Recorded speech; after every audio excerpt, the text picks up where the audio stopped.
ओम शांति। 21/7/2025। मीठे बच्चे, पुरुषार्थ कर दैवी गुण अच्छी रीति धारण करने हैं। किसी को भी दुख नहीं देना। तुम्हारी कोई भी आसुरी एक्टिविटी नहीं होनी चाहिए। प्रश्न है, कौन से आसुरी गुण तुम्हारे श्रृंगार को बिगाड़ देते हैं? आपस में लड़ना झगड़ना, रूठना, सेंटर पर धमचक्कर मचाना, दुख देना, यह आसुरी गुण है जो तुम्हारे श्रृंगार को बिगाड़ देते हैं। जो बच्चे बाप का बन करके भी इन आसुरी गुणों का त्याग नहीं करते, उल्टे कर्म करते हैं, उन्हें बहुत घाटा पड़ जाता है। हिसाब ही हिसाब है। बाप के साथ धर्मराज भी है। गीत है, भोलेनाथ से निराला कोई और नहीं। और आगे दूसरा कौन सा नाथ? गौरीनाथ से निराला कोई और नहीं। क्या बताया बाबा ने? भोलानाथ किसको कहा जाता है और गौरीनाथ किसको कहा जाता है? कौन है भोलानाथ और गौरीनाथ कौन है? भोले कौन होते हैं? बाबा ने बताया देवताएं होते हैं। तो देवताओं का नाथ अलग, और गौरीनाथ किसको कहा जाता है भक्ति मार्ग में? महादेव को या शंकर को। तो दोनों से निराला बताया। निराला किसको कहा जाता है? दुनिया में, लौकिक दुनिया में निराला किसको कहा जाता है? अरे इसकी बातें तो निराले ही है ना। हमारी समझ नहीं आ रहा तब तक हम क्या कहेंगे? वो निराला है। जैसे जादूगर होते हैं ना, स्टेज पे जादू दिखाते हैं तो लोग कितने खुश होते हैं। जो उनके नजदीकी होते हैं वो जानते हैं कि ये तो एक युक्ति है, ऐसे ऐसे करके ये लोग दिखा रहे हैं। बाकी किस तरीके से वो जादू दिखाया जा रहा है, जो जान जाता है उसके लिए फिर वो कोई नई बात होती है क्या? वो हैरान होता है कि ये कैसे जादू किया इसने, या जो करता है उसको कभी हैरानी होती होगी कि ये कैसे, है ना। जानते नहीं है तब तक क्या है उसके लिए निराली बात है। सीढ़ी के चित्र है, उल्टी सीढ़ी हम चढ़ रहे हैं। जो जितना ऊंची स्टेज पे जाएगा, कोई 8 घंटे में अटक गया, कोई द्वापर युग, कोई त्रेता में, तो उसके लिए वो जो ऊपर पहुंच गया और 84 से भी ऊपर चला गया, उसके लिए वो क्या हो गया? निराला हो गया। तो दुनिया में क्या कह दिया? भगवान की गति मति न्यारी है, माना गति भी है उसकी। उसको क्या जरूरत है गतिमान होने की? वो तो सर्वशक्तिमान है ना, उसको गति की जरूरत है। लेकिन बोला है गतिमति न्यारी, क्योंकि इस एक जन्म में आके बच्चों को आप समान भगवान भगवती बनाते हैं। तो ये जो 2 नाम लिए, इनसे निराला कोई नहीं है। माना ये अजूबा गरूबा है, जो किसी के समझ नहीं आया भगवान ने कैसे इनको बनाया वैसा। मनुष्य रूहानी बच्चे यह तो जान चुके हैं कि ऊंच से ऊंच भगवान है। मनुष्य गाते हैं और तुम देखते हो दिव्य दृष्टि से। तुम बुद्धि से भी जानते हो कि हमको वह पढ़ा रहे हैं। आत्मा ही पढ़ती है शरीर से, सब कुछ आत्मा ही करती है शरीर से। शरीर विनाशी है, जिसको आत्मा धारण कर पार्ट बजाती है। आत्मा में ही सारे पार्ट की नोंद है। 84 जन्मों की भी आत्मा में ही नोंद है। पहले पहले अपने को आत्मा समझना है। बाप है सर्वशक्तिमान, उनसे तुम बच्चों को शक्ति मिलती है। योग से शक्ति जास्ती मिलती है, जिससे तुम पावन बनते हो। बाप तुमको शक्ति देते हैं विश्व पर राज्य करने की। इतनी महान शक्ति देते हैं। वह साइंस घमंडी आदि इतना सब बनाते हैं विनाश के लिए। उनकी बुद्धि है विनाश के लिए और तुम्हारी बुद्धि है अविनाशी पद पाने के लिए। तुमको बहुत शक्ति मिलती है जिससे तुम विश्व पर राज्य पाते हो। वहां प्रजा का प्रजा पर राज्य नहीं होता, वहां है ही राजा रानी का राज्य। ऊंच से ऊंच है भगवान, याद भी उनको करते हैं।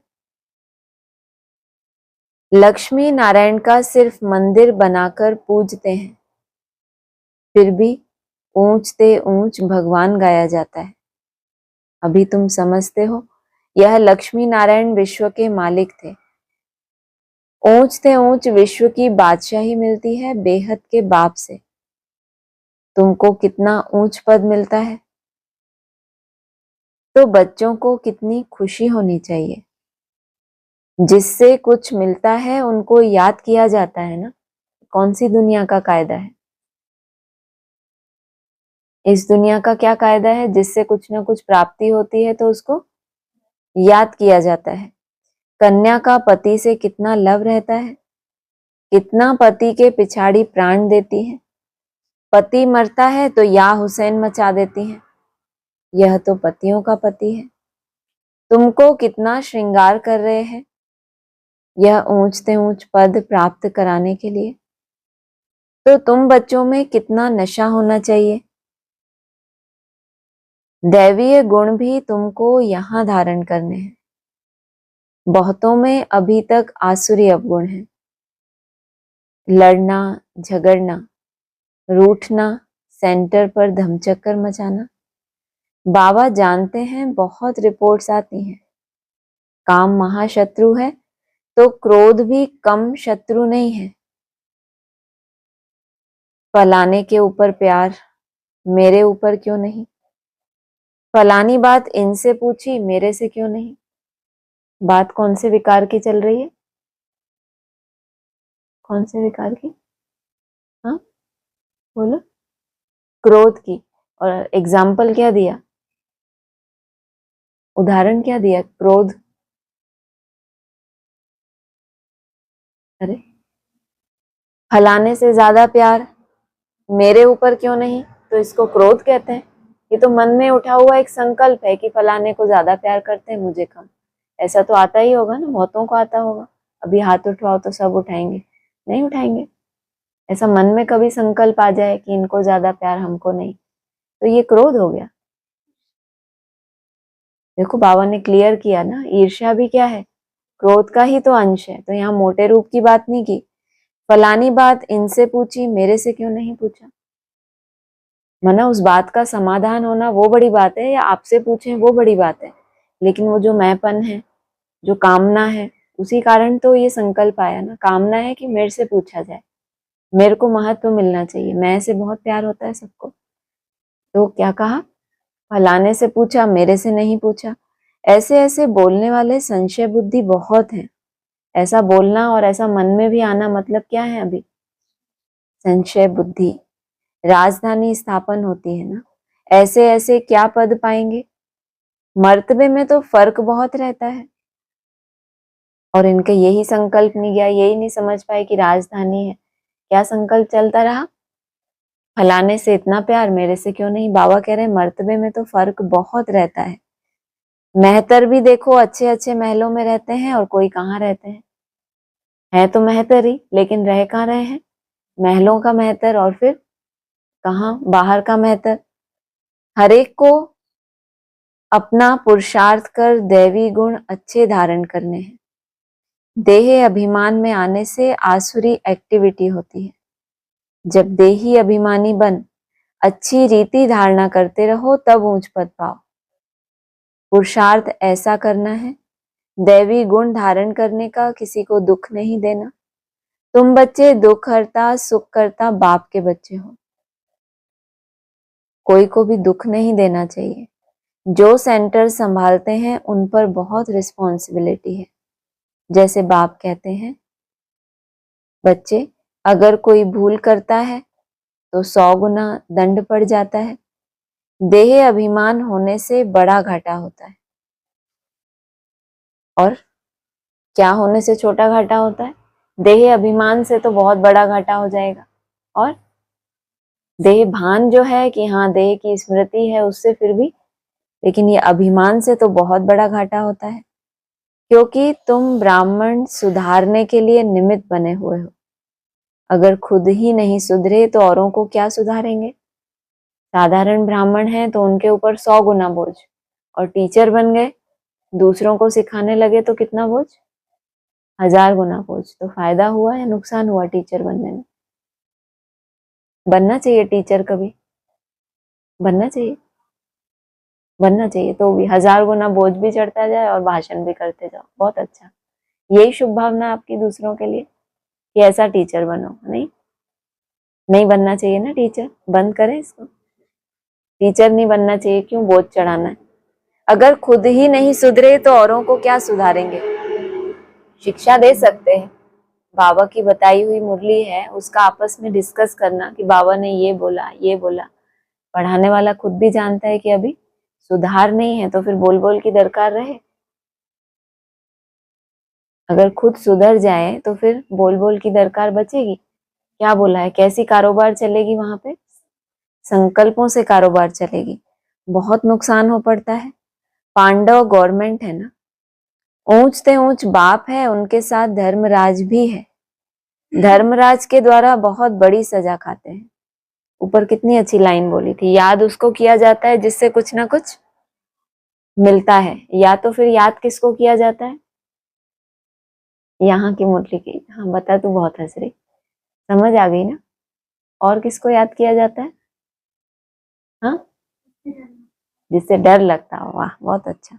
एक तो याद उसको किया जाता है जिससे बहुत प्राप्ति होती हो, तो ऑटोमेटिक याद आती है। और ये डराते क्यों बीच बीच में, मेरे साथ धर्मराज भी है, दूसरों को पढ़ाते हो, खुद सुधरो, 1000 गुना बोझ, ये सब मेरे साथ धर्मराज भी है, धर्मराज द्वारा बहुत बड़ी सजा खाते हैं। ऐसे कुछ कर्म करते हैं तो बहुत घाटा पड़ जाता है। हिसाब ही हिसाब है, कोई चीज का कोई लिमिट नहीं होती ना, तो कहते हैं बेहिसाब है। तो बाबा भी क्या कह रहे हैं, ऐसे कर्मों का क्या है, हिसाब ही हिसाब है। बाबा के पास पूरा हिसाब रहता है। भक्ति मार्ग में भी हिसाब ही हिसाब है। कहते भी हैं भगवान तुम्हारा हिसाब लेगा। यहाँ बाप क्या कहते हैं, बाप खुद कहते हैं कौन हिसाब लेगा, धर्मराज बहुत हिसाब लेंगे। फिर उस समय क्या कर सकेंगे, साक्षात्कार होगा हमने यह किया। वहां तो थोड़ी मार पड़ती है, यहाँ तो बहुत मार खानी पड़ेगी। इसलिए बांधेलियों को क्या कहते हैं बाबा, तुम भाग्यशाली हो। क्यों, जो जितनी भी पिटाई होती है उतनी क्या आती है, बाबा की याद आती है ना। तो फिर भी ये तो थोड़ी मार है, और वहां तो वो जो मारने वाला है कोई धर्मराज थोड़ी है।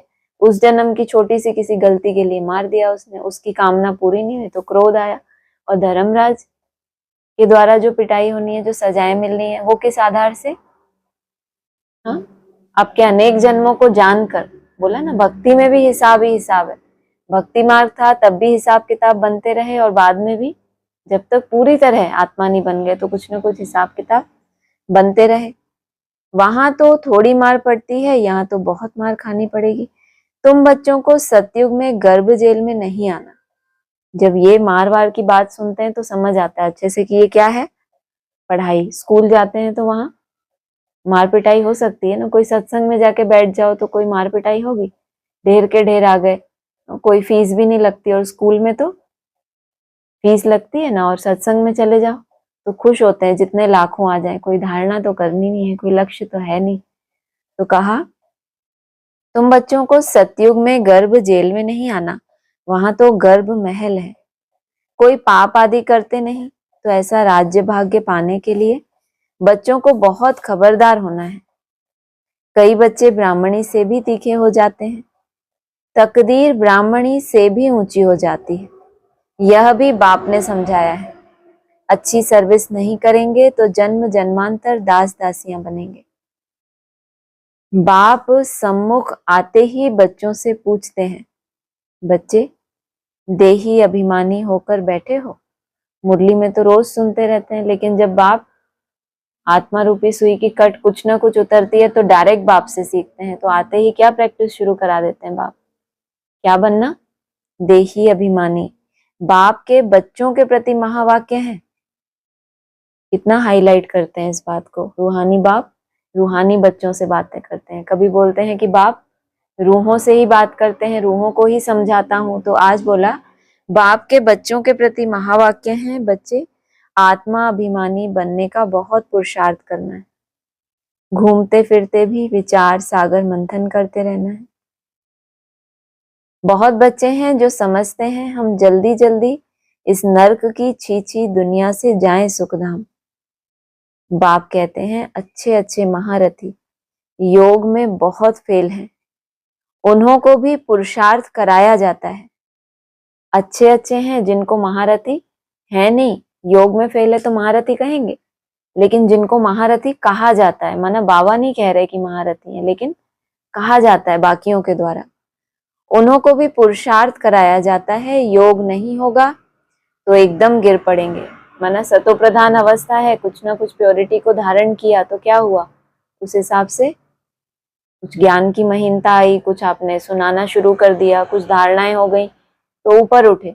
लेकिन फिर क्या होगा, योग अगर कंटिन्यू नहीं रहा, आपने शुरू में सतो प्रधान अवस्था में बहुत योग किया, बड़े बड़े महल बना लिए, इतने जिज्ञासु आपसे जुड़ गए क्योंकि प्योरिटी की पावर तो थी ना, लेकिन अगर योग नहीं रहेगा, मतलब सिर्फ करना नहीं, योग आगे भी क्या रहे, कंटिन्यू नहीं रहेगा तो फिर गिर पड़ेंगे। नॉलेज तो बहुत सहज है, हिस्ट्री ज्योग्राफी सारी बुद्धि में आ जाती है।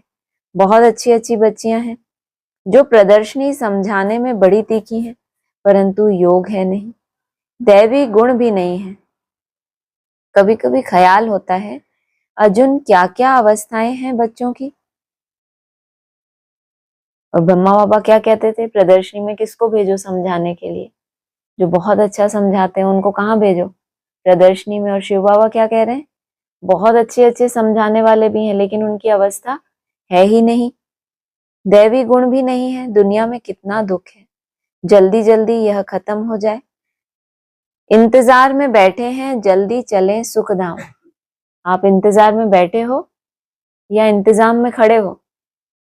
कोई कोई ब्राह्मण क्या कर रहे हैं, इंतजार में बैठे हैं कि हम जल्दी कहाँ चले जाएं। इसका मतलब पुरुषार्थ नहीं कर रहे, ये शरीर छूटे तो हम कहाँ ट्रांसफर हो जाएंगे, सुख धाम में। तड़पते रहते हैं जैसे बाप से मिलने के लिए तड़पते हैं, क्योंकि बाबा हमको स्वर्ग का रास्ता बताते हैं, ऐसे बाप को देखने के लिए तड़पते हैं। समझते हैं ऐसे बाप के सम्मुख जाकर रोज मुरली सुने। अभी तो समझते हो यहाँ कोई झंझट की बात नहीं रहती, बाहर में रहने से तो सबसे तोड़ निभाना पड़ता है, नहीं तो खिटपिट हो जाए। इसीलिए सबको धीरज देते हैं, इसमें बड़ी गुप्त मेहनत है। याद की मेहनत कोई से पहुंचती नहीं है। गुप्त याद में रहें तो बाप के डायरेक्शन पर भी चले।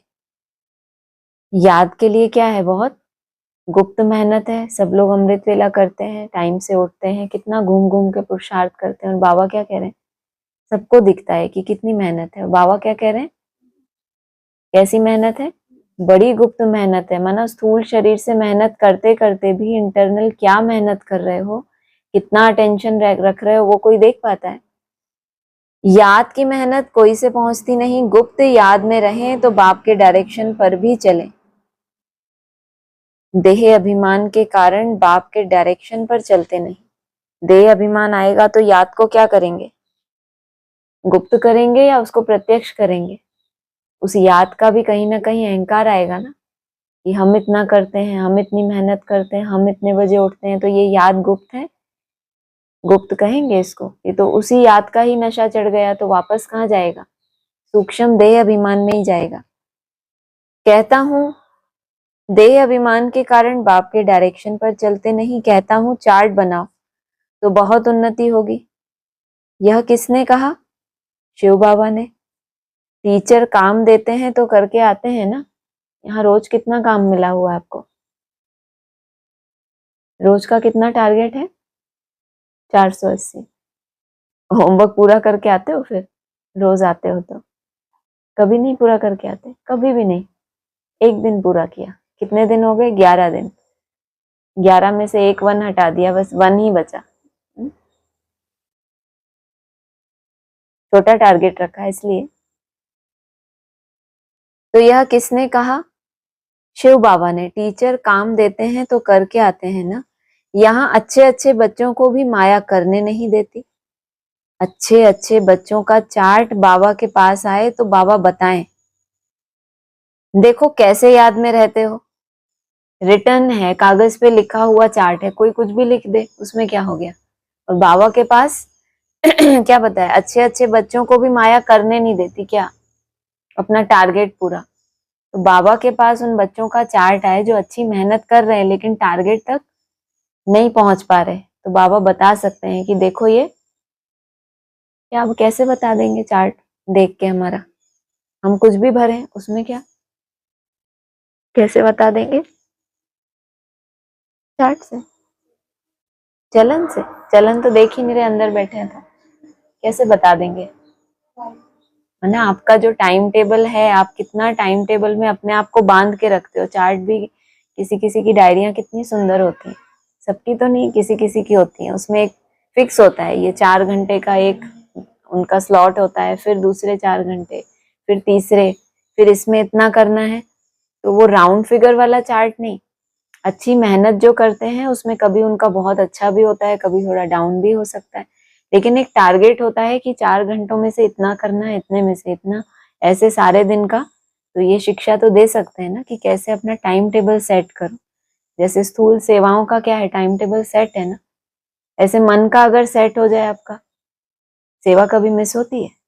जितनी सेवा करते हो उससे कभी कभी ज्यादा ही कर लेते हो, कम तो नहीं करते होगे कि आज 2-4 घंटे सो जाए, आज कुछ नहीं करना, ऐसा तो नहीं करते होगे, ज्यादा ही हो जाती है ना। ऐसे मन बुद्धि की अगर सेटिंग हो जाए तो स्थूल से सूक्ष्म लाया जा सकता है ना। तो बाबा अच्छे अच्छे बच्चों का चार्ट बाबा के पास आए तो बाबा बताएं, देखो कैसे याद में रहते हो। समझते हैं हम आत्माएं आशिक एक माशूक की हैं, वह जिस्मानी आशिक माशूक तो अनेक प्रकार के होते हैं। तुम बहुत पुराने आशिक हो, अभी तुमको देही अभिमानी बनना है। कुछ ना कुछ सहन करना ही पड़ेगा। किस बात में, क्या बनना है हमको, उसमें सहन करने क्या बात है। अरे क्या सहन करोगे देही अभिमानी बनने में, यही नहीं मालूम। देही अभिमानी बनेंगे, जो अपना लक्ष्य रखा होगा तो बार बार क्या होगा, माया नीचे लेके आएगी और उससे थक हार के देही अभिमानी बनने का पुरुषार्थ ही छोड़ दिया, तो सहन किया या हार मान गए। शक्ति तो नहीं कहेंगे, माना माया के रूप आते जाए, फिर भी एक माया का रूप आया, फिर अगला जो घंटा है उसके लिए फिर अटेंशन रखा, फिर उसमें हमको पछाड़ दिया, फिर उसके बाद हमने अटेंशन रखा, तो कहेंगे सहन भी करते जा रहे हैं और देही अभिमानी भी बनते जा रहे हैं। मियाँ मिट्ठू नहीं बनना, बाबा ऐसे थोड़े ही कहते हैं हड्डी दे दो। बाबा तो कहते हैं तंदुरुस्ती अच्छी रखो तो सर्विस भी अच्छी रीति कर सकेंगे, बीमार होंगे तो पड़े रहेंगे। कोई कोई हॉस्पिटल में भी समझाने की सर्विस करते हैं, तो डॉक्टर लोग कहते हैं यह तो फरिश्ते हैं। चित्र साथ में ले जाते हैं, जो ऐसी ऐसी सर्विस करते हैं उनको रहमदिल कहेंगे। सर्विस करते हैं तो कोई कोई निकल पड़ते हैं। जितना जितना याद बल में रहेंगे उतना मनुष्यों को तुम खींचेंगे, इसमें ही ताकत है। किसमें, जितना जितना क्या बोला, याद, याद में रहेंगे नहीं बोला, बिल्कुल नहीं बोला। जितना जितना याद बल में रहेंगे, माना तुम्हारी ये जो टूटी टूटी याद है ये क्या करे, शक्तिशाली हो जाए, माना कंटिन्यू हो जाए। अभी टूटी टूटी है तो कमजोर है, और अगर कंटिन्यू हो जाए, गैप बढ़ता जाए दो संकल्पों के बीच का, तो याद क्या हो जाएगी, बल हो गया ना ये तो कहा जितना जितना याद बल में रहेंगे उतना मनुष्यों को तुम खींचेंगे, इसमें ही ताकत है। प्योरिटी फर्स्ट कहा भी जाता है, पहले प्योरिटी, पीस, फिर पीछे लास्ट में क्या, प्रॉस्पेरिटी, माना संपन्नता। पहले है प्योरिटी, प्योरिटी के आधार से क्या आएगी, प्योरिटी की पावर नहीं है जो ऊपर बताया, क्रोध के रूप बताए, ईर्ष्या द्वेष है, तो भी क्या होगा, शांति में टिक नहीं सकेंगे। पहले प्योरिटी, फिर पीस, फिर प्रॉस्पेरिटी। याद के बल से ही तुम पवित्र होते हो। फिर है ज्ञान का बल, याद में कमजोर मत बनो, याद में ही विघन पड़ेंगे। कितनी कंट्रास्ट है दोनों लाइन में। कमजोर मत बनो माना बहुत पावरफुल बनो, और विघन भी, पावरफुल बनने की बात कब आती है, जब आपका कोई सामना करे। शक्ति की जरूरत कहाँ है, युद्ध के मैदान में या घर बैठे तलवारें चलाते हैं। राजाएं तलवार चलाते हैं तो सामने कोई होता है या ऐसे ही अकेले? वो डरपोक होते हैं, अकेले में बहुत प्रैक्टिस करते हैं तलवारें चलाने की। जैसे ही माया का रूप आया तो भाग जाएंगे। तो इनको क्या कहेंगे? याद में कमजोर नहीं होना। माया के विघ्न तो बहुत आएंगे और शक्ति कितनी भरी है वो तभी पता चलेगा जब वो विघ्न आपका सामना करे।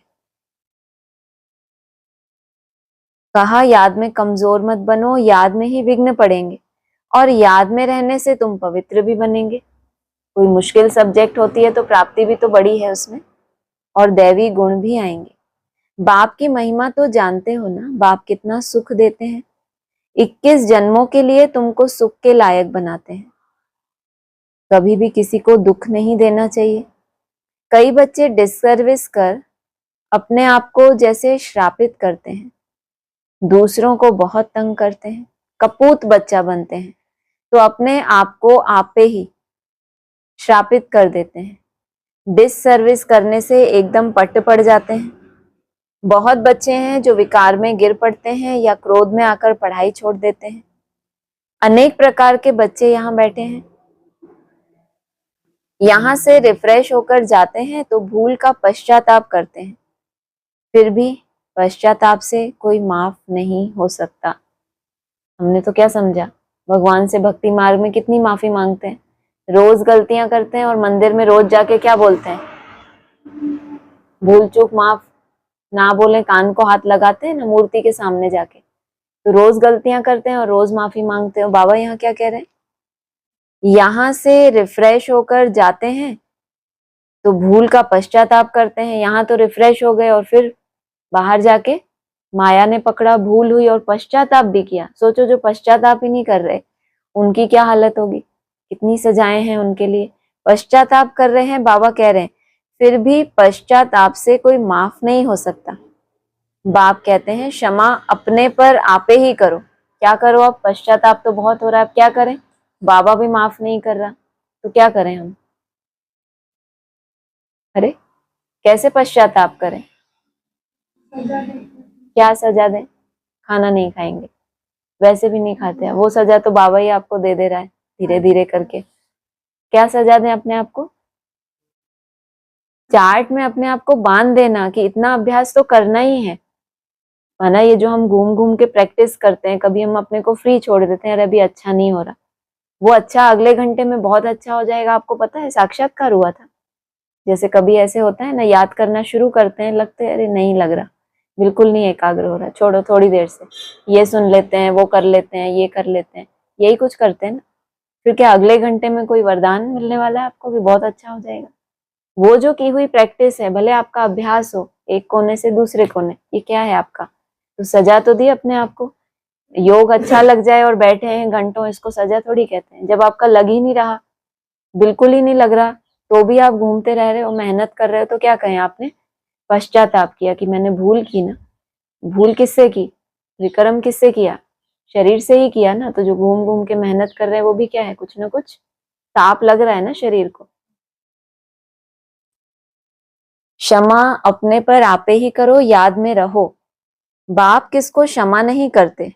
एकदम भक्ति मार्ग खत्म होता जा रहा है ना, तो धीरे धीरे। पहले क्या कहते थे? पहले क्या कहते थे माफी के बारे में? एक बार माफ, 2 बार माफ। और अभी आप लोगों का भक्ति मार्ग धीरे धीरे खत्म हो रहा है, तो आपके लिए पढ़ाई अलग है ना, इसलिए ऊपर ही बोल दिया। बाप के महावाक्य किसके प्रति हैं? बच्चों के प्रति। और बच्चे वो ही हैं जो, क्या बताया था उस दिन, एक मुरली में आया था ना, बाप उन बच्चों को कहेंगे खुदाई खिदमतगार, जो क्या करें? 8 घंटे, ये पॉइंट तो हमेशा घुसा रहना चाहिए दिमाग में। खुदाई खिदमतगार वो हैं जो क्या करें? 8 घंटे देही अभिमानी बनने का पुरुषार्थ करे, सर्विस नहीं बताई। तो तब तक क्या है हम? खुदाई खिदमतगार नहीं है, कुछ ना कुछ जिस्म का भी उसमें इंटरफेरेंस है। ये बाप किसी को क्षमा नहीं करते, यह तो पढ़ाई है। बाप पढ़ाते हैं बच्चों को अपने पर कृपा कर पढ़ना है, मैनर्स अच्छे रखने हैं। बाबा ब्राह्मणी को कहते हैं रजिस्टर ले आओ।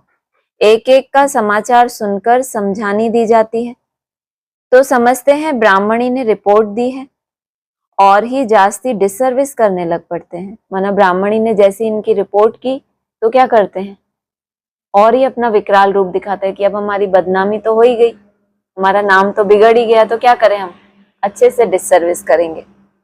बड़ी मेहनत लगती है, माया बड़ी दुश्मन है, बंदर से मंदिर बनने नहीं देती, ऊंच पद पाने के बदले और ही बिल्कुल नीचे गिर पड़ते हैं, फिर कभी उठ ना सके मर पड़ते हैं। बाप बच्चों को बार बार समझाते हैं, यह बड़ी ऊंच मंजिल है, विश्व का मालिक बनना है। बड़े आदमी के बच्चे बड़ी रॉयल्टी से चलते हैं, कहाँ बाप की इज्जत ना जाए, कहेंगे तुम्हारा बाप कितना अच्छा है और तुम कितने कपूत हो, तुम अपने बाप की इज्जत गवा रहे हो। लौकिक दुनिया की मिसाल क्यों देते रहते हैं बाबा? हाँ, तुम्हारा बाप, जिन्होंने बाप को जाना होगा, तुम्हारे बाप को, वही ये बात कहेंगे या कोई और कहेगा? वरना तुम कहते हो कि हमारा बाप है, निराकारी स्टेज वाला है, अव्यक्त है, ये है वो है, कितनी महिमा करते हो, फिर क्या कहेंगे? तुम्हारा बाप कितना अच्छा है, तुम कितने कपूत हो, तुम अपने बाप की इज्जत गवा रहे हो। यहाँ तो हर एक अपनी इज्जत गवाते हैं, बाप को शरीर है ही नहीं तो उसकी इज्जत क्या गवाएंगे, किसकी इज्जत गवाते हैं? अपनी। माना हम इस लायक नहीं है कि हम उस बाप के बच्चे कहलाएं। ये बाप की इज्जत नहीं चली गई क्या, इसके बच्चे कैसे हैं? वो तो कहता है मैंने किसी को लिख के दिया क्या आज तक कि तुम मेरे बच्चे हो? तुमने लिख के दिया, तुम दौड़ दौड़ के आए कि हम यहाँ रहेंगे, ऐसा करेंगे, समर्पित होंगे। बाप ने किसी को लिख के दिया कि तुम मेरे बच्चे? तो इज्जत किसकी गवाई? अपनी इज्जत गवाई ना, कि हम इस योग्य नहीं थे कि इतने ऊंचे बाप के हम बच्चे कहलाएं। तो बाप की इज्जत नहीं गवाते, अपनी गवाते हैं, बहुत सजाएं खानी पड़ती हैं। बाबा वार्निंग देते हैं, बड़े खबरदार हो चलो। वो बाबा कैसा था? वो कहता था मेरी दाढ़ी की लाज रखो, जैसे कि बच्चों के सामने भीख मांगते थे बच्चे, मेरी दाढ़ी की लाज रखो, तुम नहीं रखोगे तो पता नहीं क्या होगा मेरी दाढ़ी। और ये बाप क्या बोल रहा है, मेरी कोई इज्जत नहीं तुम गवाते। ये थोड़ा कड़क वाला बाप है, वाणी चला रहा है, क्षमा भी नहीं करते, माफ भी, एक बार दो बार भी माफ नहीं, बिल्कुल नहीं माफ। और दूसरा, इज्जत गंवाने की भी इनको कोई चिंता नहीं, हमारी क्या इज्जत गवाओगे। तो ये अलग बाप है ना। और वो बाप कितना प्यार से कहता है, बच्चे क्या करो, मेरी दाढ़ी की लाज रखो, माना तुम हो मेरे बच्चे, तभी तो तुमसे ये अपेक्षा रखते हैं। और ये बाप क्या कह रहे हैं, तुम क्या इज्जत गवाएंगे, तुम अपनी ही इज्जत गवाते हो, बहुत सजाएं खानी पड़ती हैं। बाबा वार्निंग देते हैं, बड़े खबरदार हो चलो, जेल बर्ड्स ना बनो। जेल बर्ड्स भी यहाँ होते हैं, माना उड़ सकते हैं, लेकिन कहाँ है ये? अब पक्षी है और जेल के अंदर है, तो पक्षी होने से क्या फायदा? वो तो जैसे मनुष्य होते हैं नहीं उड़ सकते, वैसा ही हो गया ना। कुछ ना कुछ बंधन है, तो क्या हो रहा है, उसको गति नहीं पकड़ रहा। सदगति तो फिर दूर की बात है, पहले मुक्त तो हो। सतयुग में तो कोई भी जेल नहीं होता, फिर भी पढ़कर ऊंच पद पाना चाहिए, गफलत नहीं करो, किसको भी दुख मत दो, याद की यात्रा पर रहो, याद ही काम में आएगी। प्रदर्शनी में भी मुख्य बात यही बताओ, याद करो तो सारे ब्राह्मण जानते हैं। कोई ऐसा ब्राह्मण है जिसने मुरली का ये पॉइंट नहीं सुना कि अपने को आत्मा समझ बाप को याद करो? नई बात क्या है? क्या है नई बात? याद क्या है? याद करना है बस। सुबह याद किया, अमृत वेला उठ के बाबा को गुड मॉर्निंग करके याद किया और सो गए, तो याद किया ना हमने। खास बात क्या है इसमें? आप क्या करते हो, याद करते हो या यात्रा करते हो? यात्रा माना जो कंटिन्यू रहे, जब तक मंजिल पे नहीं पहुंचे तब तक चलते रहते हैं ना। कोई तीर्थ करने जाते हैं, वो थोड़ा सा चले और बैठ जाते हैं, जब तक वहां नहीं पहुंचे भगवान के पास चलते रहते हैं ना।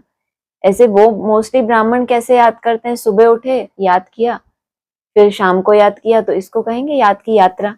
यात्रा माना निरंतर योगी बनने की तरफ हमारे कदम बढ़ते जाएं, तो कहेंगे तुम याद की यात्रा पर रहो, याद में मत रहो। ऐसा भी तो कह सकते थे तुम याद में रहो, लेकिन वो तुम्हारी यात्रा, यात्रा माना आगे बढ़ना, सिर्फ याद में रहना नहीं। आपको महसूस हो कि मेरी प्रोग्रेस कहाँ हो रही है, हर मास अपने को चेक करें तो महसूस हो वहां से ये प्रोग्रेस, यहाँ से ये प्रोग्रेस।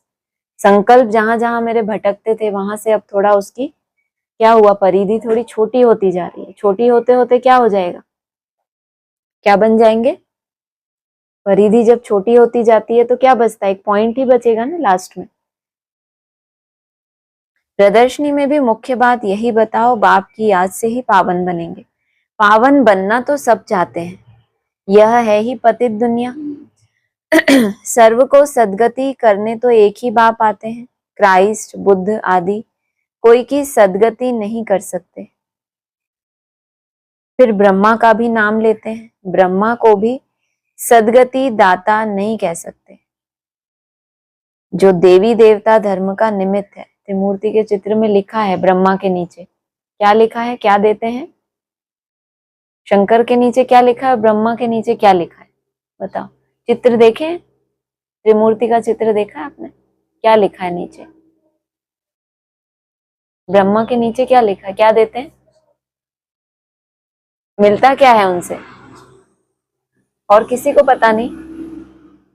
अरे वाह, बहुत अच्छी पढ़ाई पढ़ी है।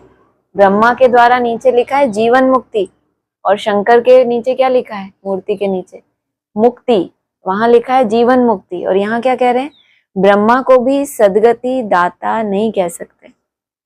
जीवन मुक्ति में और सदगति में क्या अंतर है, उस दिन बताया था, पता मतलब क्या है उसका? जीवन मुक्ति मतलब क्या? कुछ ना कुछ बंधन है, तब आपको मुक्ति चाहिए। पहले मुक्ति हो, और गति माना स्पीड, और सच्ची गति माना अब आप उड़ने लगे। पहले तो दौड़ रहे थे, चल रहे थे, दौड़ रहे थे, और फिर उड़ना शुरू किया, तो क्या कहेंगे, अब ये है सच्ची गति पकड़ी आत्मा ने। लेकिन पहले उसको क्या चाहिए, मेरा ब्राह्मण जीवन भी रहे और मैं आत्मा मुक्त तो हूं पहले, तभी तो उड़ेगी। जैसे जेल बर्ड्स, तो उसको कहेंगे मुक्ति है इसके पास, उसका जीवन बंद है। तो कहा ब्रह्मा को भी सदगति दाता नहीं कह सकते, जो देवी देवता धर्म का निमित्त है। बल देवी देवता धर्म की स्थापना तो शिव बाबा करते हैं, फिर भी नाम तो है ना, ब्रह्मा विष्णु शंकर। कितना क्लियर है। निमित्त कौन है? निमित्त बताया ब्रह्मा को। भले देवी देवता धर्म की स्थापना तो शिव बाबा करते हैं, निमित्त है ब्रह्मा, फिर भी नाम किनका आता है? ब्रह्मा विष्णु शंकर। त्रिमूर्ति ब्रह्मा कह देते हैं, बाप कहते हैं यह भी गुरु नहीं, गुरु तो एक ही है। उनके द्वारा तुम रूहानी गुरु बनते हो। कितनी बड़ी बात। परम पिता आकर तुमको क्या बनाते हैं? परम बनाते हैं। यहाँ क्या बताया? वैसा ही पॉइंट है ना, उनके द्वारा तुम रूहानी गुरु बनते हो। माना वह तो हो गया जो वास्तविक है, और जैसे जो फ्रंट में है, जो निमित्त है, उसको क्या कहेंगे? रूहानी गुरु, वो फ्रंट में है क्योंकि। बाकी वह है धर्म स्थापक। धर्म स्थापक को सदगति दाता कैसे कह सकते हैं? यह बड़ी डीप बातें हैं। क्या डीप डेप्थ है इसमें, बताओ। बाकी जो धर्म है वो क्या करते हैं? धर्म स्थापक है, और सदगति दाता नहीं हो सकते। क्या मतलब? धर्म की स्थापना करना मतलब क्या, यहाँ कैसे करेंगे? जो उन्होंने अपने तरह की धारणा की है। देवी देवता धर्म नहीं बोला, देवी देवता धर्म माना देने वाला। जो बाप ने सिखाया, भगवान ने जो धर्म धारणाएं सिखाई, उसको धारण कर लिया तो देवी देवता धर्म। भगवान ने जो धारणाएं सिखाई पूरी तरह से धारण नहीं किया, अपने तरह से जो धारणाएं सहज थी, उसमें अपनी मनमत भी थी, वो धर्म स्थापन किया। बहुतों की मन बुद्धि में वही धारणाएं उन्होंने क्या कर दी? इंजेक्ट कर दी। तो क्या हो गया उनका अपना? क्योंकि कमजोर आत्माएं भी तो हैं, सब देवी देवता तो नहीं बनेंगे। तो देवी देवता नहीं बनेंगे तो कुछ ना कुछ धारणाएं तो करेंगे, तो वो उनके स्थापक हो गए। तो कहा सदगति दाता कैसे कह सकते हैं? ये बड़ी डीप बातें हैं समझने की। अन्य धर्म स्थापक तो सिर्फ धर्म स्थापन करते हैं, जिसके पिछाड़ी सब आ जाते हैं। वह कोई सबको वापस नहीं ले जा सकते, उनको तो पुनर्जन्म में आना ही है। सबके लिए यह समझानी है। एक भी गुरु सदगति के लिए नहीं है।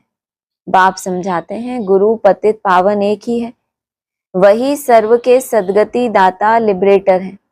बताना चाहिए हमारा गुरु एक ही है जो सदगति देते हैं, शांति धाम सुख धाम ले जाते हैं। सतयुग आदि में बहुत थोड़े होते हैं। वहां किसका राज्य था, चित्र तो दिखाएंगे ना, भारतवासी ही मानेंगे।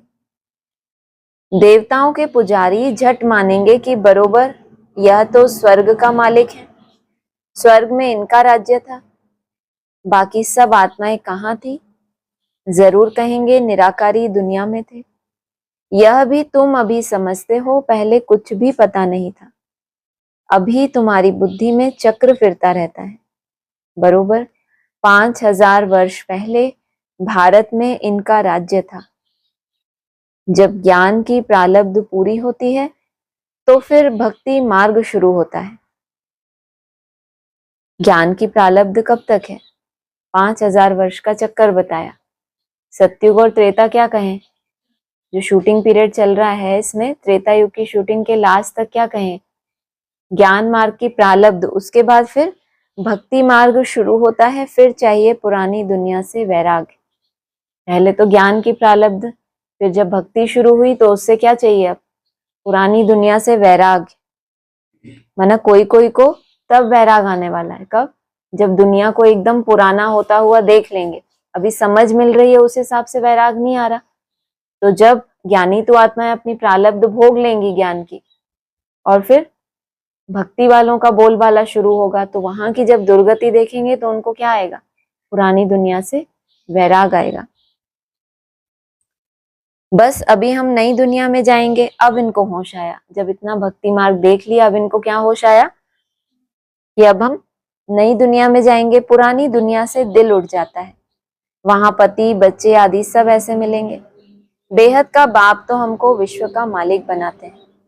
जो विश्व का मालिक बनने वाले बच्चे हैं, उनके ख्यालात बहुत ऊंचे और चलन बड़ी रॉयल होगी।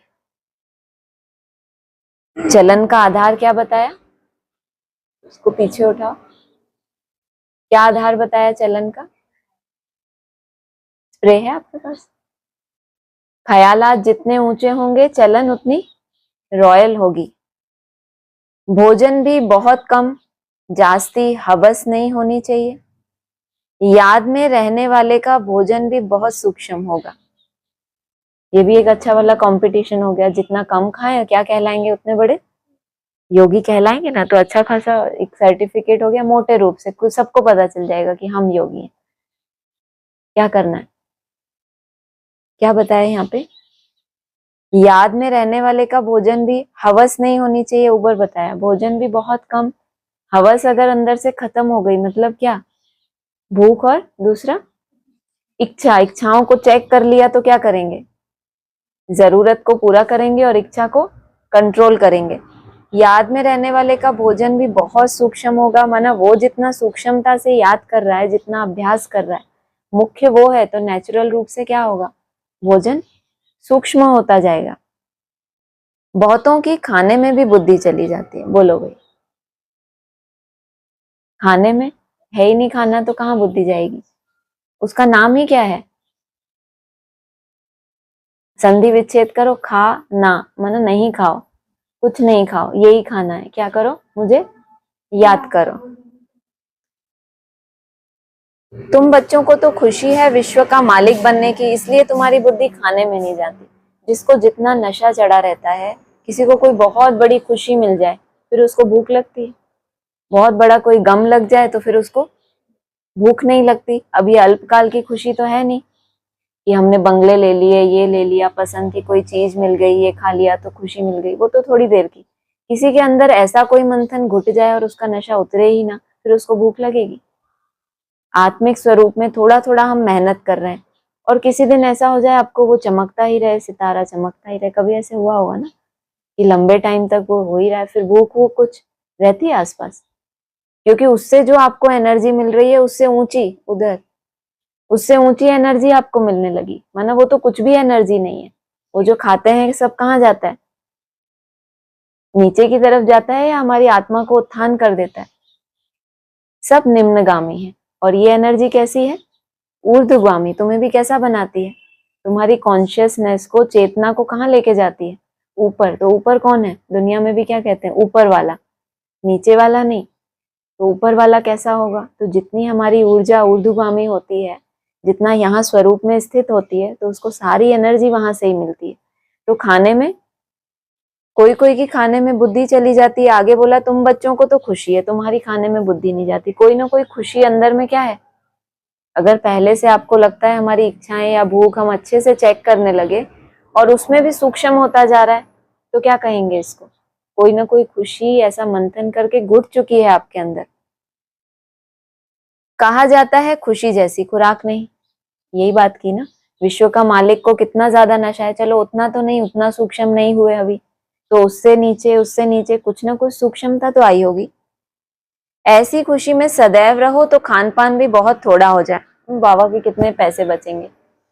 तुम ऐसी खुशी में क्या रहो, हमेशा रहो, तो क्या हो, तुम्हारा खान पान भी बहुत थोड़ा हो जाए। बहुत खाने से भारी हो जाते हैं, फिर जुटका आदि खाते हैं। और भैया जुटके अलाउड नहीं है। ज्यादा खाने से जुटका आता है तो फिर ये बाबा को पसंद आएगा? वैसे आप लोगों की बात नहीं है, वैसे कह रहे हैं कि व्यर्थ संकल्प भी जब बहुत ज्यादा हो जाते हैं, बुद्धि का भटकना जब बहुत ज्यादा हो जाता है, कभी कभी ऐसे होता है ना, मुरली में कुछ आती है लाइन और पूछो कि क्या बोला, तो आप बता नहीं पाते ना, एकदम से नहीं बता पाते ना। सबके साथ ऐसे होता है, 100% ही ऐसा होता है। ऐसे मैं खुद को अलग नहीं कर रही, सबके साथ ऐसे होता है। कारण क्या है उसका? कभी आपने सोचा इसका कारण क्या है? हाँ आप बताओ। हाँ, हमारा मन जिन इंद्रियों का साथ नहीं देता वो इंद्रियां काम नहीं करती हैं। ये आंखें क्या है? आंखों से आप सारे दिन में कितना कुछ देखते हो। ट्रेन में जा रहे हैं, कितनी सीनरी आती है, सब देखते जाते हो ना। कोई जो सीन आपको बहुत पसंद आती है तो वो छप जाती है कि नहीं? सालों बाद भी याद करो तो एक बार मैंने वो देखा था, आता है कुछ ऐसा स्मृति जो आपको अभी तक उसका पिक्चर याद है, क्योंकि उस समय आपके मन उसके साथ अटैच हो गया। किसके साथ? आंखों के साथ। तो कैमरे ने वो क्लिक कर लिया पिक्चर। जब तक आपने क्लिक नहीं किया, माना मन ने आंखों का साथ नहीं दिया, तो वो ऐसे ही कानों को ले लो, कानों से बहुत कुछ सुन रहे हैं, बहुत कुछ सुन रहे हैं, अंदर ही कुछ नहीं जा रहा। क्योंकि मन कहाँ है? या तो मन उबा हुआ है, रोज वही वही बातें सुनते हैं, कुछ नया तो है नहीं, या तो वो उब गया, या तो उसको सब पता है, ये तो मुझे पता ही है तो वो क्यों सुनेगा। नहीं, हम पूछो क्या बोला तब उसको पता नहीं है, वैसे मुझे पता है लेकिन अभी के लिए पता नहीं है। इसका मतलब कानों का साथ मन अटैच्ड नहीं है, वो अपने तरह से क्या कर रहा है, चक्कर लगा रहा है यहाँ वहां। कोई कोई बात घर भी तो कर जाती होगी मुरली की, कोई कोई बात इतनी गहरी उतर जाती है और कोई कोई बात बिल्कुल सुनाई नहीं देती। इसका क्या कारण है? मूल कारक पता चला ना, इंद्रियों का भी कारक कौन है, इसलिए उसको बताया सब इंद्रियों का भी वो क्या है, इंद्रियेभ्यो प्रबल मन, मनसस्तु परा बुद्धि, माना मन से भी ऊपर है वो। इंद्रियों का भी जो मास्टर है, जो उसको चला रहा है, वो मन है। अगर वो आपके हाथ में आ जाए ना, कंट्रोलिंग पावर, तो इंद्रियां जो भी उससे ले रहे हैं, इसलिए बोला कानों को भी शुद्ध बनाओ। अब कैसे करें? कान साफ कर लें तो हो जाएंगे शुद्ध। कल सब कान साफ करके आना, तो जो मैं पूछूंगी सब बताएंगे फिर, हाँ ये बोला ये बोला। बाबा क्यों, क्या कहना चाहते हैं, हमें समझना है ना इस बात को। कानों को शुद्ध बनाए, माना जब आप कानों को बेस्ट यूज करना चाहें कि अब ये आधा घंटा तो मेरा, मुझे कानों को एकदम ऐसा बनाना है कि मन इसी के साथ जुड़ा रहे कि बाबा क्या कहना चाहते हैं, तो फिर क्या हो जाएंगे कान। धीरे धीरे हर चीज का अभ्यास करना पड़ता है। मन बुद्धि ऐसे ही भटकना नहीं शुरू हो गई, उसको भी अभ्यास कराया जाता है, ऐसे ही थोड़ी ना हो जाता है। हर चीज का संस्कार बनाना होता है। सब सुन रहे हैं, एक जैसा सुन रहे हैं। कोई विश्व का मालिक बन गया वही वाणियां सुन के, और कोई मेहतर बन गया वही वाणियां सुन के। इतना बड़ा डिफरेंस। कोई अलग से कोचिंग दी थी क्या विश्व के मालिक को, या साथ में ही पढ़ते थे? तो कान कैसे शुद्ध होते हैं, मन कैसे इंद्रियों का कारक है, फिर मन का कारक जब इंद्रियां कंट्रोल में आ गई, अब किसको पकड़ो? अब ये मन भी तो चंचल है, अब बुद्धि इसको पकड़े, तो आत्मा कितनी सूक्ष्म है, क्या चीज है, समझ आता है ना। तो कहा बाबा, फिर कहते हैं बाबा नींद आती है, भोजन सदैव एक रस होना चाहिए। कितनी सुंदर लाइन, एक रस। आगे सुनो तो क्लियर होगा। ऐसे नहीं अच्छा भोजन है तो बहुत खाना चाहिए। आपका कंट्रोल हो किसके ऊपर? आपने जान लिया कि एक रस भोजन कैसा होता है। एक ही तरह का भोजन बाबा ने कहा अगर खाते रहें तो कभी बीमार नहीं पड़ेंगे। तो आप एक ही तरह का खाते हो या वैरायटी खाते हो? रोज एक ही रूटीन का भोजन है ना, तो क्या कहेंगे, एक ही तरह का भोजन खाएं तो कभी बीमार नहीं पड़ सकते। और वहां क्या होता है मोस्टली ब्राह्मणों की दुनिया में, कि नई दुनिया होगी तो क्या होगा, क्या होगा, 56 की पता नहीं 36 कितना, जिसकी अलग अलग भूख है, किसी को 56 चाहिए, तो वैरायटी को बहुत अच्छा माना जाता है। कहाँ? पुरानी दुनिया में कहो या पुराने ब्राह्मणों की दुनिया में। और नई दुनिया में क्या पढ़ाई चल रही है? एक रस। एक रस का दूसरा मतलब क्या हुआ बताओ? एक गिलास जूस नहीं, रस है ना। जूस मतलब क्या? रस। एक बार आपने रस पी लिया और आपका काम पूरा हो गया, तो एक रस हुए ना। ऐसे एक रस भी तो बनेंगे ना। ऐसे नहीं कि अच्छा भोजन है तो बहुत खाना चाहिए। अच्छा, मीठे मीठे सिक्की लदे बच्चों प्रति माता पिता बाप दादा का याद प्यार गुड मॉर्निंग। रूहानी बाप की रूहानी बच्चों को नमस्ते। रूहानी बच्चों की रूहानी बाप दादा को नमस्ते। सार है, हम दुख करता सुख करता बाप के बच्चे हैं। हमें किसी को दुख नहीं देना, डिस सर्विस कर अपने आप को श्रापित नहीं करना।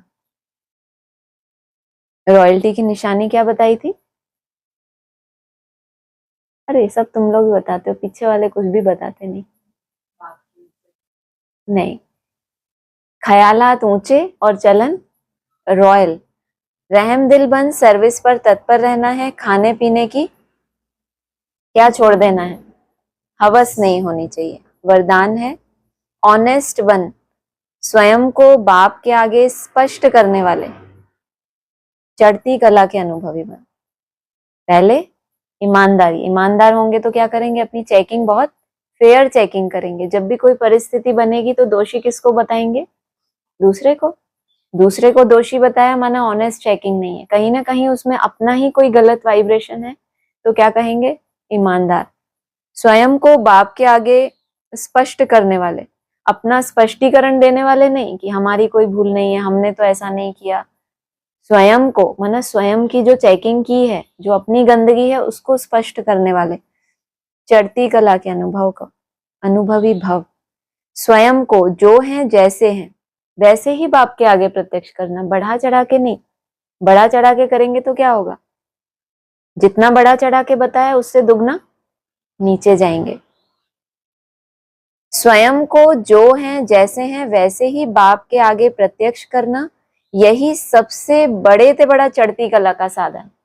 सोचो, ऐसे महामंत्र किसी के कान में बाप फूंक दे और उसके घर कर जाए ये बात, तो चढ़ती कला कोई रोक सकता है उसकी? फिर बाबा कितना भी बोले माया के विघ्न आएंगे, कमजोर मत बनना, मंत्र लास्ट में फूंक दिया, क्योंकि है भी वरदान ना। हम पढ़ क्या रहे हैं? वरदान। तो अगर किसी के दिमाग में ये बात घुट जाए, क्या बोला? शब्दों को नहीं पकड़ो, आपने भाव क्या समझा इस बात का? जैसे हैं जो हैं वैसे ही स्वयं को बाप के आगे प्रत्यक्ष करना, यही सबसे बड़े से बड़ा चढ़ती कला का साधन है। बुद्धि पर जो अनेक प्रकार के बोझ हैं उन्हें समाप्त करने की यही सहज युक्ति है। ऑनेस्ट बन, स्वयं को बाप के आगे स्पष्ट करना, अर्थात पुरुषार्थ का मार्ग स्पष्ट बनाना। आपके आगे कोई विघ्न आ नहीं सकता, क्योंकि आपने खुद ही क्या समझ लिया? जब तक हम खुद को बहुत अच्छा समझते हैं, हम बहुत सही हैं, इनके द्वारा विघ्न आ गया, माया का विघ्न आया, मेरा इसमें कुछ नहीं है। अगर विघ्न भी आया है माया का, तो उसमें भी चेक करना है मैंने कहीं ना कहीं क्या किया, कनेक्शन लूज छोड़ा है, तभी चांस मिला। थोड़ा ना बहुत दरवाजा लूज होता है तो अंदर कोई कीट आ सकता है ना। नहीं, बिल्कुल टाइट आपने लॉकअप किया हुआ अपने आप को याद में, सेवा में, तो कहाँ से माया आएगी? बाबा ने कहा है ना, दूर से माया को भगाने वाले। तो कितना अटेंशन रखते होंगे, ऐसे भी तो है। बाकी हमने पक्का कर लिया कि हम कितना भी पुरुषार्थ करेंगे माया तो आएगी ही। अगर हम ये सोचें कि मेरी किसी ना किसी ढील देने की वजह से ये इंटरफेरेंस हो रहा है, अगर मैं खुद को लॉक कर लूं एकदम, तो माया आ नहीं सकती। तो ये भी तो प्रयोग करना चाहिए। तो मार्ग स्पष्ट बनाना, कभी भी चतुराई से मनमत और परमत के प्लान बनाकर, इसके भी प्लान बनाते हैं ये किसके? मनमत के भी क्या बनाने पड़ते हैं? मान लो किसी की मनमत है और किसी की परमत मिली, वो उसको अच्छी लग गई, लेकिन अब उसको बाप के आगे घुमा फिरा के तो बताना पड़ेगा श्रीमत के साथ उसको कैसे जोड़े। बाबा ने ऐसा कहा है ना, है उसकी मनमत, उस डायरेक्शन लेने के पीछे है क्या? उसका अपना कुछ ना कुछ स्वार्थ है पीछे से, वो भी जानता है कि, इसलिए उसको ज्यादा खोल खोल के बताना पड़ता है। सच्ची बात तो 2 लाइन में, बाबा कहते हैं पोता मेल कैसा लिखो, 2 लाइन में लिखा और पूरा। कोई लंबा लंबा लिखते हैं तो बाबा क्या समझते हैं, ये घुमा घुमा के अपने आप को क्या करना चाहते हैं, अपनी मूल जो गलती है उसको छुपाना चाहते हैं। नहीं तो बाबा क्या बताते हैं, मेरे द्वारा इस समय पर, इस स्थान पर, इस व्यक्ति के प्रति मेरे से ये गलती हो गई, इतना सा पोता मेल होता है। और जो लंबा लंबा लिखते हैं वो तो ऐसा हुआ ना, ऐसा हुआ ना, इसका मतलब अभी इनका पुरुषार्थ का मार्ग स्पष्ट नहीं होना, अभी ये खुद से ही उलझे हुए हैं, खुद को दोषी ठहराने में इनको बहुत मेहनत लग रही है। नहीं तो 1 सेकंड का काम है, क्या बोलना, सॉरी बोलना, गलती भी नहीं है तो भी क्या बोलना, सॉरी बोलना। इतने निरहंकारी, तो पुरुषार्थ कितना क्लियर है। अब सॉरी बोल दिया मतलब हम तो, हमारे में तो कोई गुण है ही नहीं, जिसके प्रति भी जो भी हमसे नाराज है तो गलती हमारी है भाई, सबसे सॉरी, तो उसका पुरुषार्थ कितना क्लियर होगा। कोई अहंकार नहीं, तो चला जा रहा है बच्चे जैसे अपने खेलते हैं चले जाते हैं, क्योंकि उसने सॉरी बोल लिया तो सामने वाला उसके प्रति व्यर्थ चलाएगा, कभी चला ही नहीं सकता, वो खुद ही झुक गया, तो अब क्या उसके पास अहंकार की माया आएगी। तो बाबा ने कहा पुरुषार्थ का मार्ग स्पष्ट बनाना, कभी भी चतुराई से मनमत और परमत के प्लान बनाकर बाप या निमित्त बनी हुई आत्माओं के आगे कोई बात रखते हो तो यह ऑनेस्टी नहीं है। चलो बाप को तो ठीक है, निमित्त के आगे भी अगर घुमा फिरा के कोई बात आप रख रहे हो तो समझ लो निमित्त को भी क्या समझ जाना चाहिए कि इतना क्यों घुमा रहा है, जरूर इसके पीछे क्या है, इसका कोई पूरा प्लान बनाया है, कैसे इस बात को मनवाना है मुझे निमित्त से। तो इसको क्या ऑनेस्टी नहीं कहेंगे। ऑनेस्टी अर्थात जैसे बाप जो है जैसा है बच्चों के आगे प्रत्यक्ष है, वैसे बच्चे बाप के आगे प्रत्यक्ष हो। बाप जो है और जैसा है बच्चों के आगे, उसने अपनी प्रत्यक्षता की ना कुछ की, जो हूं और जैसा हूं। स्लोगन है सच्चा तपस्वी वह है जो सदा सर्वस्व त्यागी की पोजीशन में रहता है। एक बार आपने त्याग कर दिया उसका आपको फल तो मिलेगा ही मिलेगा, लेकिन सच्चा तपस्वी किसको कहेंगे, जो सदा ही त्यागी हो। सतो प्रधान अवस्था में बहुत त्याग किया, चलो अब तो ठीक है, अब थोड़ी इतना त्याग करना है, अब तो मना पोजीशन में रहना, मना आपका संस्कार बन गया किस बात का, त्याग का। अव्यक्त इशारे हैं, वर्तमान भविष्य का दर्पण है। वर्तमान की स्टेज अर्थात दर्पण द्वारा अपना भविष्य स्पष्ट देख सकते हो। अभी तो जबकि संपूर्ण स्टेज भी नहीं है। क्लासेस में कितनी बार आता है ना, जो तुम आज हो यही क्या होने वाला है तुम्हारा, भविष्य में कोई जादू होने वाला नहीं है। जो आज पुरुषार्थ में अपनी प्रोग्रेस महसूस कर रहे हो, बस यही प्रोग्रेस बढ़ते बढ़ते होगी अगर अभ्यास नहीं छोड़ा तो। बाकी आप सोच लो कि मैंने ये 84 दिन इतना कर लिया बस अब आराम करो, ऐसा नहीं। अपने वर्तमान की स्टेज अर्थात दर्पण द्वारा अपना भविष्य स्पष्ट देख सकते हो। भविष्य राज्य अधिकारी बनने के लिए चेक करो वर्तमान मेरे में रूलिंग पावर कहाँ तक है। बाबा तो कहते हैं लालने में ही क्या पता चल जाता है बाबा को, पालने में ही, सॉरी, पालने में ही लालने के पांव देख के पता चल जाता है। अभी खड़ा भी नहीं हुआ, बैठना भी नहीं सीखा, तो वो अभी तो लेटा ही हुआ है, तो भी बाबा क्या कहते हैं, लालने के पांव पालने में ही दिख जाते हैं। वो संस्कार है ना उस आत्मा के अंदर, इतनी भक्ति की है, इतना भगवान को ढूंढा है, तो जब वो सामने आएगा तो छोड़ेगा कोई कसर कि इसको कैसे पाऊं मैं। तो कहा भविष्य राज्य अधिकारी बनने के लिए चेक करो वर्तमान मेरे में रूलिंग पावर कहाँ तक है। पहले सूक्ष्म शक्तियां जो विशेष कार्य करता है, संकल्प शक्ति के ऊपर, बुद्धि के ऊपर पूरा अधिकार हो। सूक्ष्म शक्तियां हैं, कौन से कार्य करता है, संकल्प शक्ति और बुद्धि के ऊपर पूरा अधिकार हो, तब अपना भविष्य उज्जवल बना सकेंगे। अच्छा, ओम शांति। हाँ जी, किसी को बोलना है ऑनलाइन कुछ, आवाज बोलो।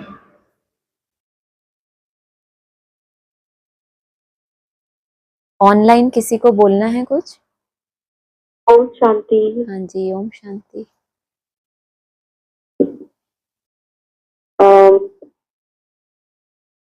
ये जो आज वरदान में आया कि ऑनेस्टी अर्थात जैसे बाप जो है जैसा है बच्चों के आगे प्रत्यक्ष है। बच्चों को तो बाबा ने कहा कि आप जो हो जैसे हो वैसे प्रत्यक्ष होना है, मतलब बाप के आगे रखना। पर बाबा तो ये कितनी बार कहते हैं ना कि बाप जो है जैसा है उसको तो कोटों में कोई और कोई में ही कोई पहचान सकता है, तो वो पूरी तरह से थोड़ी ना प्रत्यक्ष है। ब्रह्मा बाप जो है, बाप कहने से बुद्धि एक ही तरफ जाती है, इसीलिए कंफ्यूजन हुआ। जो बाप है तो प्रैक्टिकल में ब्रह्मा भी तो बाप है, साकार में जो निमित्त है।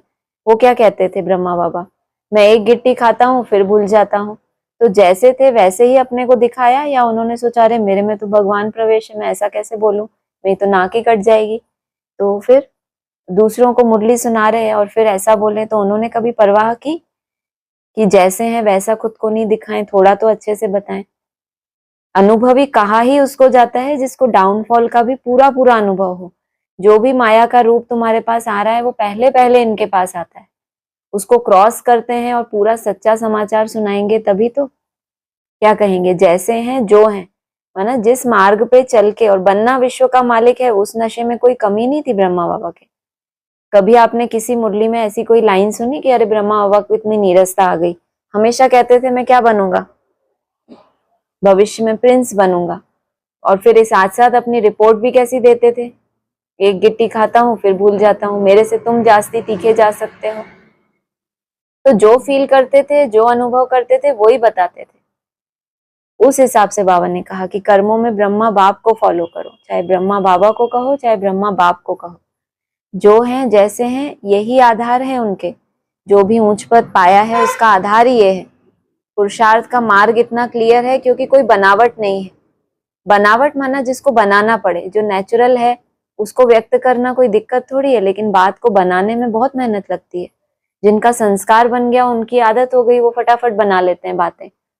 लेकिन जो सच्चे साफ सुथरे बच्चे होते हैं उनको स्पष्ट बोलने में ज्यादा सहज लगता है, कोई बात घुमा फिरा के बोलने से। हाँ जी, हाँ जी, हाँ जी, ठीक है, ठीक है। ये ब्रह्मा बाबा के बारे में। बिल्कुल।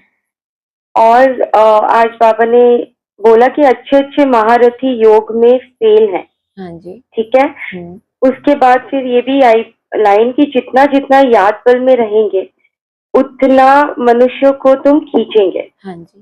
तो मेरा ये क्वेश्चन है कि महारथी पहले तो कौन, मतलब जो खुद को समझते हैं वो, या जो दुनिया में फेमस हैं वो, या फिर बाबा की नजरों में अलग टाइप के महारथी? क्योंकि जो दुनिया में भी फेमस है महारथ, मतलब जो भी, वो खींचते तो है ही ना मनुष्यों को, तो उनके भी योग बल तो है ना, तभी तो आकर्षण होती है, लोग तभी सुनते हैं उनको। हाँ जी, तो यही तो बात की ना कि कुछ ना कुछ योग बल है, तभी तो प्योरिटी आई। जो भी उन्होंने निर्माण किया है, जो भी उनको मर्तबा मिल रहा है, तो आदि का जो त्याग है और लंबे समय का है।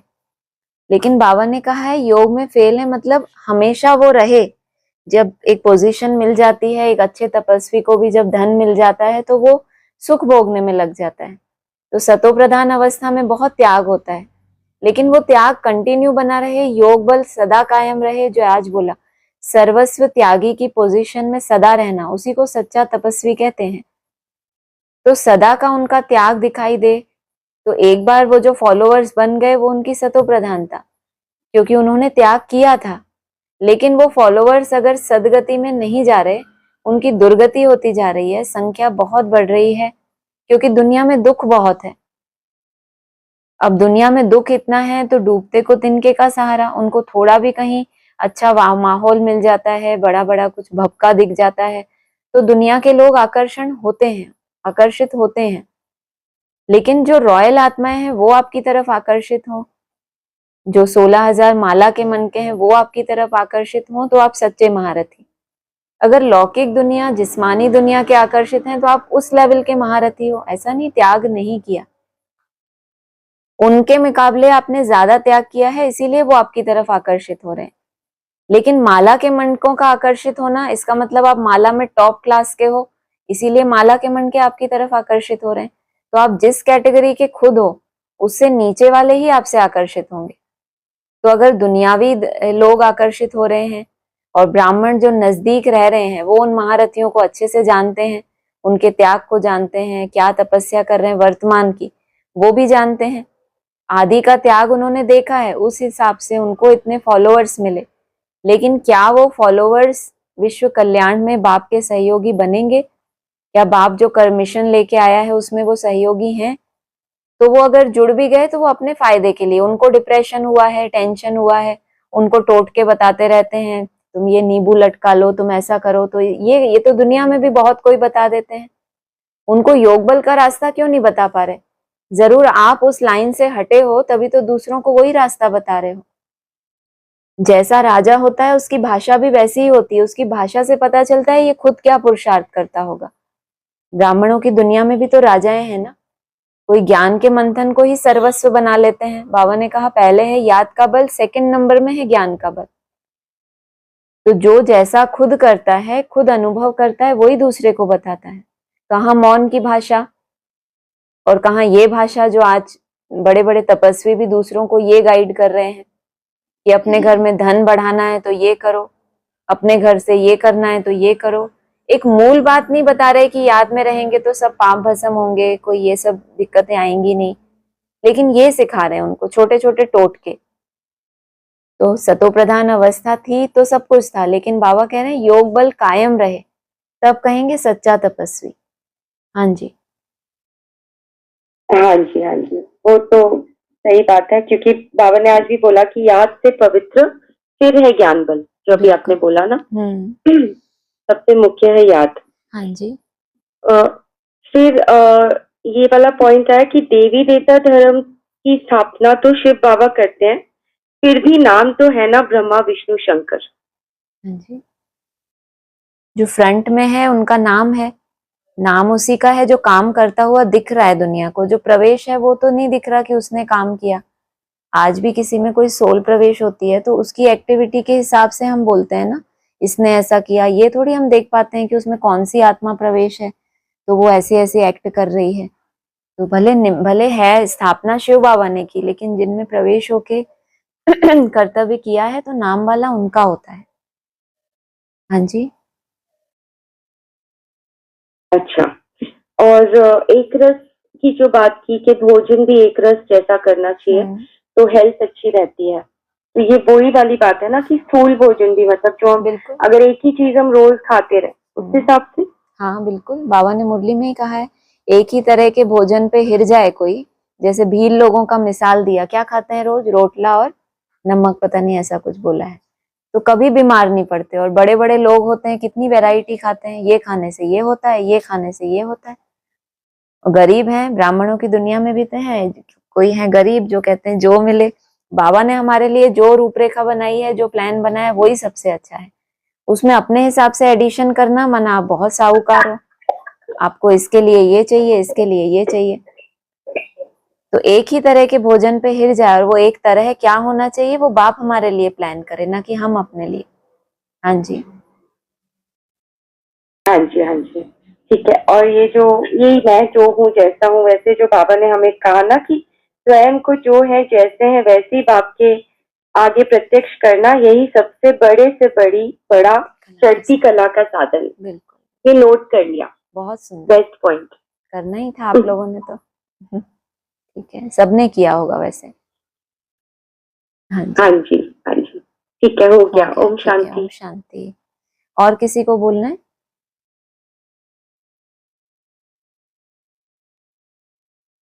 ऑनलाइन किसी और को कुछ बोलना है तो बोलिए।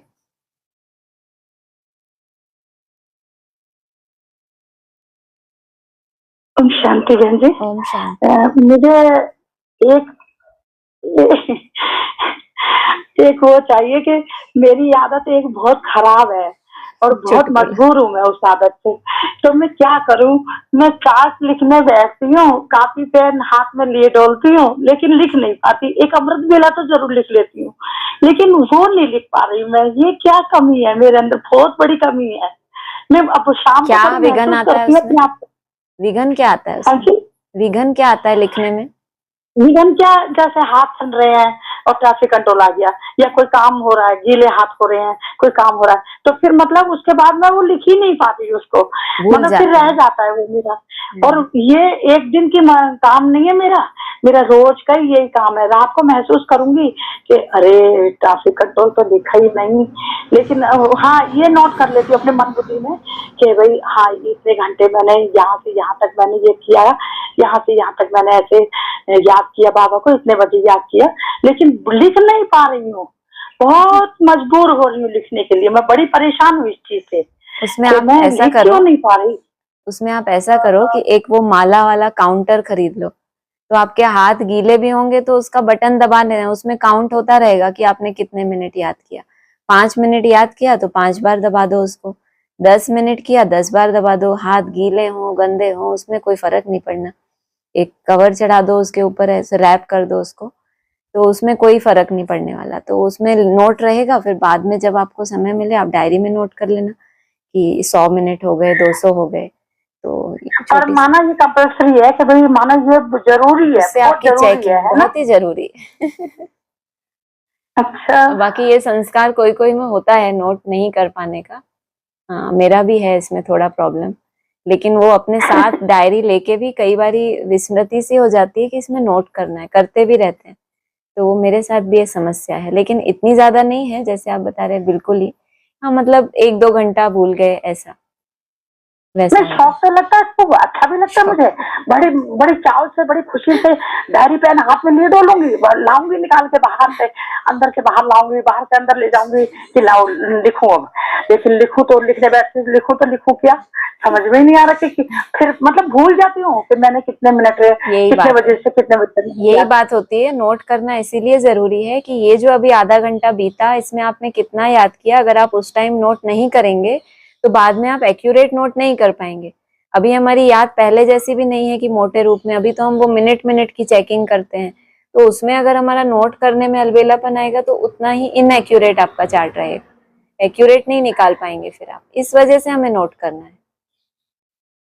और ये बहुत महीन दिव्या होता है। माता जी के शुरू में दिव्या माता जी ने भी मुझे बहुत बार, जब अज्ञानता में थी ना, उन्होंने मुझे कुछ बताया ना मैंने उनको कुछ ऐसा वो करा, लेकिन उन्होंने मुझे बार बार चार्ट के बारे में ही बार बार मुझे देती रहती थी कि बोली आप चार्ट बनाओ, चार्ट बनाओ। हाँ, मैं बोली अच्छा कैसे बनाऊं? फिर मैंने अमृत वेले का तो अच्छे से बना लेती हूँ, और लेकिन वो नहीं बन पा रहा मेरे से कि लिखती हूँ, फिर मैं बोल देती हूँ माता जी 2-4 दिन तो लिखती हूँ फिर रह जाता है, 2-4 दिन तो लिखती हूँ फिर रह जाता है। ये क्या, ये इस चीज में बड़ी डिस्टर्ब हूँ मैं। धीरे धीरे संस्कार बनेगा तो अच्छा हो जाएगा।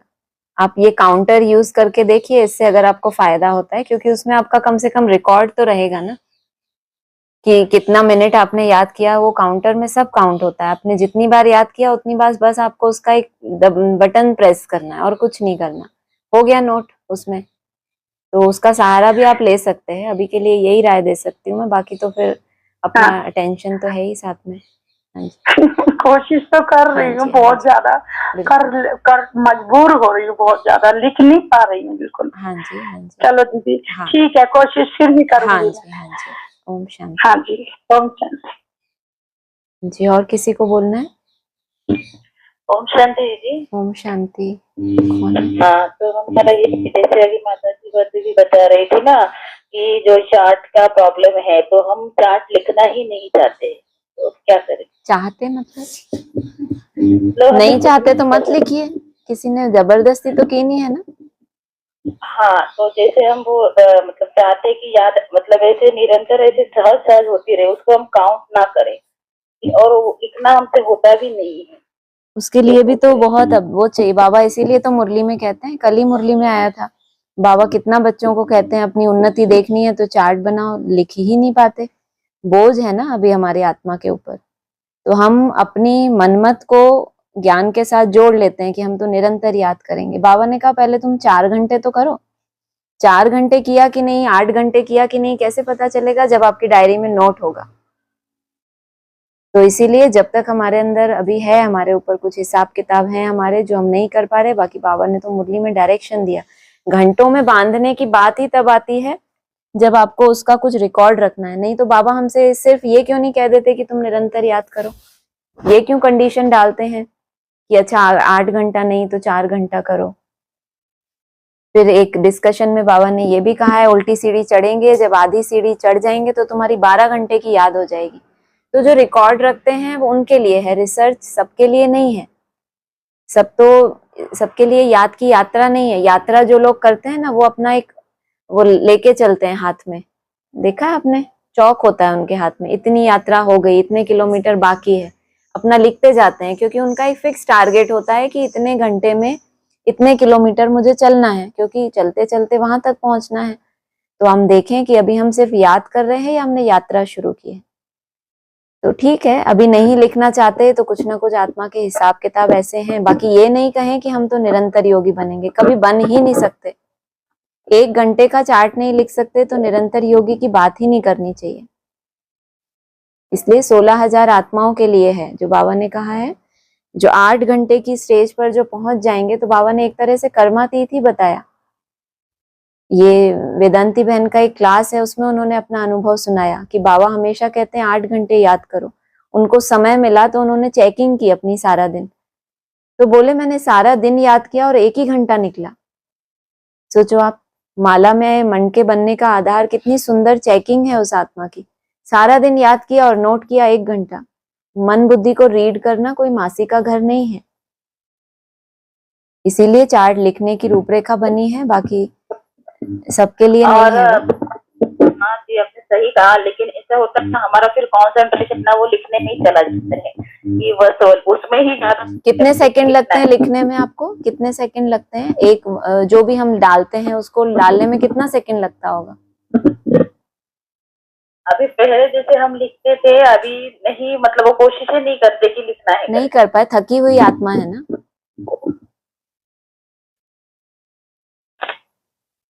हाँ जी, और तो कोई? मतलब क्या मतलब लिखना है कि वो कोशिश उसमें याद में ही देना, ज्यादा ध्यान देना कि बस लिखने में हाँ हमारा इतना उसमें ही ज्यादा करना अभी है। याद को समझा ही नहीं है।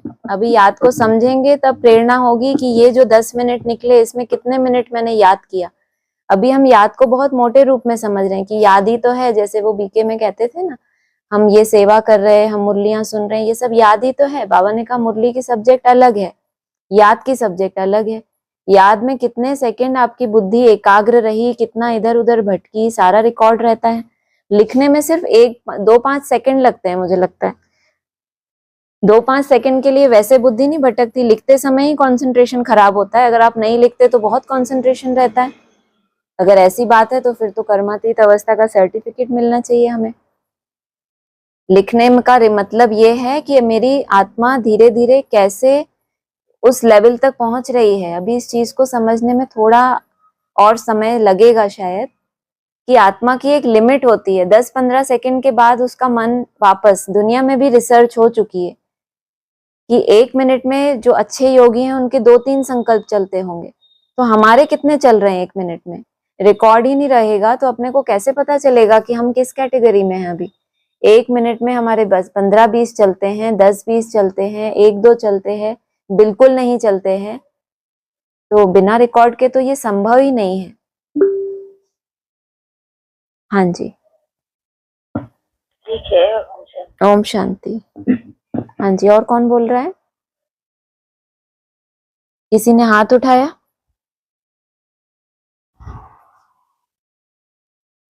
हो गया? और किसी को तो नहीं बोलना? ठीक है, ओम शांति।